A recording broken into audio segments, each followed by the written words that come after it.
Doctor Kodali Rajeshwari గారితో నిన్న జగన్మోహన్ రెడ్డి తిరుపతి వెళ్ళడానికి డిక్లరేషన్ మీద అడిగి తెలుసుకునే ప్రయత్నం చేద్దాం. చెప్పండి మేడం గారు, నిన్న జగన్మోహన్ రెడ్డి డిక్లరేషన్ అనే అంశం చుట్టే దాదాపు రాష్ట్రం మొత్తం తిరుగుతుంది. తను కూడా అదే మాట్లాడుతున్నారు.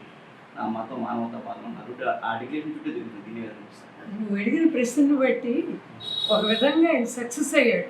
ఎట్లా అంటే అనేక రకాల అవాంఛనీయమైన పనులు చేసి తన హయాంలో జరిగిన ఎన్నో అక్రమాలు వెలుగులోకి వస్తున్న దశలో అరెస్ట్ అయిన ఐపీఎస్లు, సస్పెండ్ అయిన ఐపీఎస్లు తన పేరు ఎక్కడ చెప్తారోనని బాంబే నటి జత్వానీ అంశం నుంచి అనేక అక్రమాల నుంచి బయటపడటానికి ఆయనకు వెన్నతో పెట్టిన విద్య అయిన డైవర్షన్ అనే అంశాన్ని,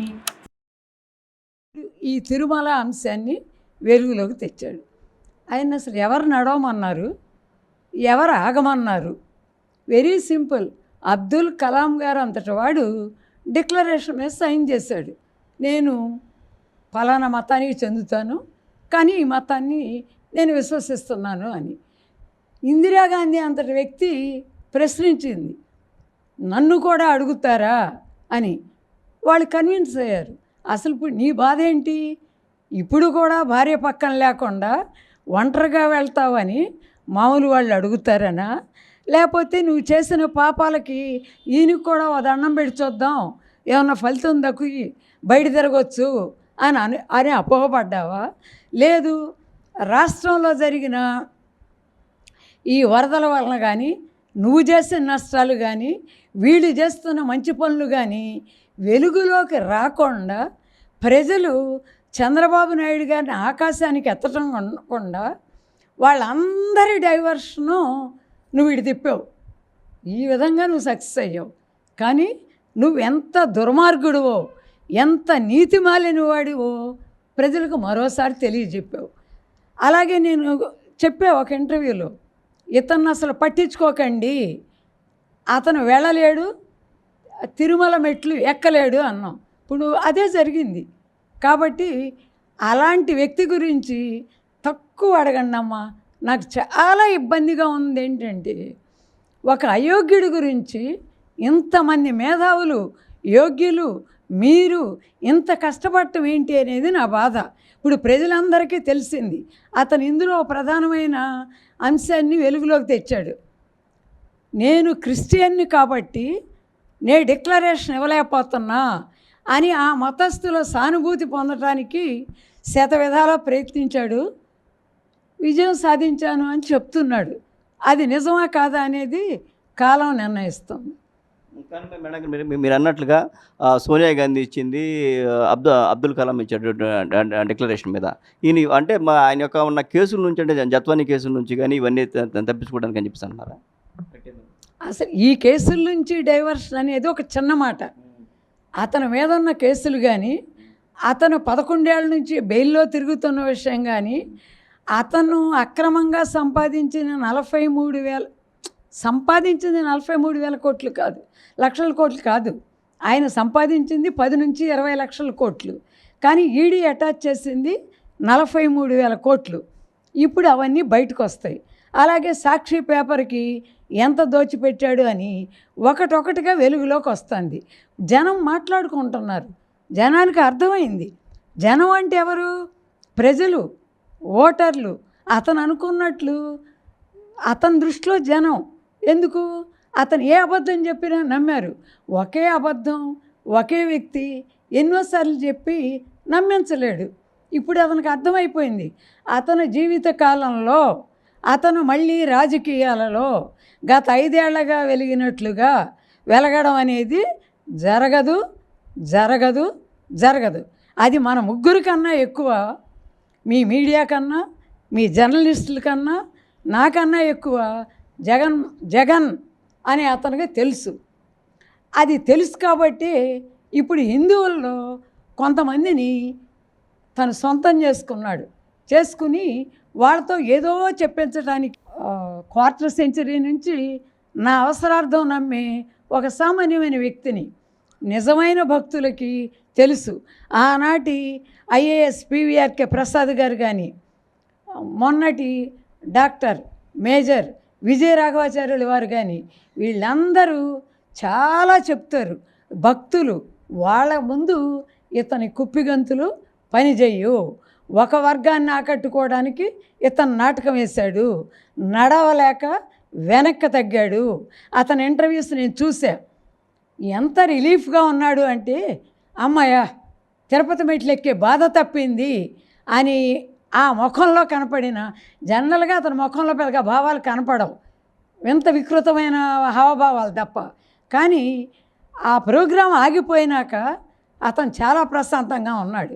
అంటే అతను ఏది కోరుకున్నాడో అది జరిగింది.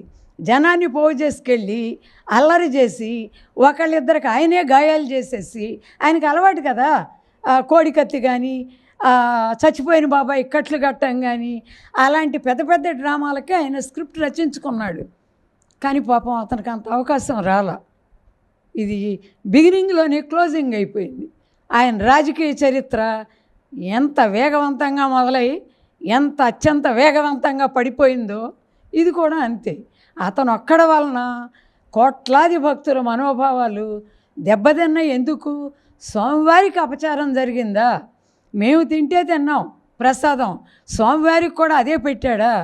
ఆయనే చూసుకుంటాడు అని వాళ్ళు ఆయన మీద భక్తిని ఇంకా పెంచుకున్నారు. నువ్వు ఒక విధంగా మేలు చేసావు, హిందువుల్లో ఐక్యతను పెంచావు. నువ్వు కోరుకున్నది ఏంటి? మత కలహాలు సృష్టించుదామని. ఇప్పుడు మేమందరం అజ్మీర్ దర్గా చూస్తాం, కడప దర్గా చూస్తాం. మేము ముస్లిమ్స్ కాదే, అసలు మాకు మత కలహాలు లేవే. నువ్వేంటి కొత్తగా సృష్టిద్దాం అనుకుంటున్నావు? ఏవి సృష్టించలేవు, ఎప్పటికీ గెలవలేవు. నీ అక్రమాలన్నీ బయటకు వస్తాయి. ఎక్కువ కాలం నీ బెయిల్ సాగదు. దేవుడితో చెలగాటమాడిన చాలామందికి చాలా జరిగినాయి. నువ్వు ఒకప్పుడు బాగా అభిమానించావు కదా రమణ దీక్షితులు, ఆయన అడుగు చెప్తాడు. దేవుడి దగ్గర పరాచికాలాడి నీ తండ్రికి హోమాలు చేయించితే ఆయనేమయ్యాడో ఈయనేమయ్యాడో ఆయన్నే అడుగు. నాకేం తెలుస్తుంది? వాళ్ళు వీళ్ళు చెప్తే తెలిసింది, నేను మీకు చెప్తున్నా. మేడం గారు కనుక చూసిన దాదాపు 2004 నుంచి ఏదో ఇటువంటి దీనికి స్టార్ట్ అయింది పని. దీన్ని మీకు పదే పదే చెప్పా, ఇత్తోటైతే చెట్టోటి మలుస్తుందా? ఈ రకమైన దుష్ట కార్యక్రమాలకి దుర్మార్గాలకి 2004లో ఇతని తండ్రి పునాది వేశాడు. ఆనాటి మాజీ నక్సలైట్ లాగా అతను ప్యూర్ క్రిస్టియన్. ఎవరు? భూమన కరుణాకర్ రెడ్డి. అతన్ని అందలం ఎక్కించి టీటీడీ చైర్మన్గా నీ తండ్రి ఎందుకు చేశాడనుకున్నావు? ఆనాటి నుంచి నేను వింటున్నా. అత్యంత విలువైన వజ్ర వైడూర్యాలు బంగారాలు నీ తండ్రి 3600 ఎకరాలు నీ తాత నీ ముత్తాత ఆక్రమించిన ఇడుపులపై నుంచి ఇంకెక్కడెక్కడికో వెళ్ళిపోయినాయి అని 2004 నుంచి వింటున్నాం. ఇవాళ ఈ సిట్ అయినా మరొకటైనా ఇవాళ మనోభావాలు దెబ్బతింటాం కాదు. ప్రజలు భక్తులు చాలా మంచివాళ్ళు. అయ్యో స్వామివారికి అపచారం జరిగిందా అని దుఃఖపడుతున్నారు. కానీ మేమింత బేభత్సమైన ప్రసాదం తిన్నామా అని ఇవాళకి వాళ్ళు అనుకోవట్లా. అందుకని ఇప్పుడున్న ప్రభుత్వానికి నేను ఒక చిన్న సూచన చేస్తున్నా. ఎలాగో మీరు ఈ అరాచకాలను వెలుగులోకి తెద్దాం అనుకున్నారు. మీరు 2004తో మొదలు పెట్టండి. పోయిన బంగారం దగ్గర నుంచి, వజ్ర వైడూర్యాల దగ్గర నుంచి, అనాచారాల దగ్గర నుంచి ఏ మతస్థులనైతే అక్కడ ఏర్పరిచాడో ఆ మొత్తం వెలుగులోకి వస్తుంది. దాని తాలూకు మనుషులు ఆ ఏర్పరిచినని పోయాడు, అది వేరే విషయం. దాని తాలూకు లాభాలు పొందిన వాళ్ళందరూ బతికే ఉన్నారు. అయితే ఇక్కడ నేను ఒక చిన్న మాట చెప్దామని అనుకుంటున్నాను. ఆ కుటుంబంతో బాగా సన్నిహితంగా ఉన్నటువంటి ఒక జ్ఞాని, ఒక విజ్ఞాని అజ్ఞాతంలో ఉంటాడు. ఆయన ఇలా ప్రెస్ ముందుకు రావడానికి ఇష్టపడ్డు. ఆయన ఏం చెప్పాడు అంటే, మీరందరూ అనుకునేది తప్పు. వైవి సుబ్బారెడ్డి గారు ఆయన భార్య చాలా భక్తురాలు అన్నారు. అప్పుడు నేను అతన్ని ప్రశ్నించా, ఆవిడ చేతిలో బైబిల్ ఉండగా ఫోటోలు బయటకు వచ్చినాయి ఏంటని. కొడుకుని ముద్దాడడానికి అక్కగారి చేతిలో బైబిల్ మాత్రమే ఆవిడ పట్టుకున్నారు. అంతకు మించి ఏమీ లేదు అని నేను బాగా నమ్మిన వ్యక్తులు నాకు చెప్పారు. ఇది నిజమని నేను నమ్ముతున్నాను. అయితే ఇక్కడ మనం మాట్లాడుకుంటున్నది మొన్నటి చైర్మన్ గురించో ఆయన భార్య గురించో కాదు, 2004 గురించే మాట్లాడుతున్నాం. మీరు దాన్నే ఫోకస్ చేయండి. అక్కడి నుంచే అరాచకాలకి అక్రమాలని మీరు వెలుగులోకి తీసుకురండి.